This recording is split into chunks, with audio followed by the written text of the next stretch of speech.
اور جب نبی پاک صلی اللہ علیہ وآلہ وسلم یہ تمام باتیں اپنے صحابہ اکرام کو بتا رہے تھے تو صحابہ اکرام نے دریافت کرنا چاہا کہ یا رسول اللہ، رمضان میں جو دردناک آواز اٹھے گی وہ رمضان کے کس عشرے میں آئے گی؟ پہلے عشرے میں، دوسرے عشرے میں، یا پھر تیسرے عشرے میں؟ تو ہمارے نبی کریم صلی اللہ علیہ وآلہ وسلم نے ارشاد فرمایا کہ وہ دردناک آواز رمضان کے دوسرے عشرے میں سنائی دے گی۔ اور آپ ارشاد فرمانے لگے کہ وہ آواز اتنی زوردار ہوگی کہ بہت سارے لوگوں کی سماعتیں چلی جائیں گی،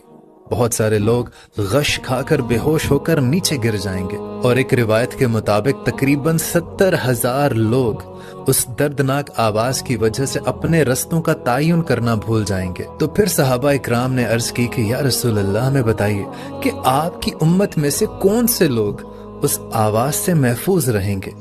تو نبی کریم صلی اللہ علیہ وسلم ارشاد فرمانے لگے کہ میری امت کے وہ لوگ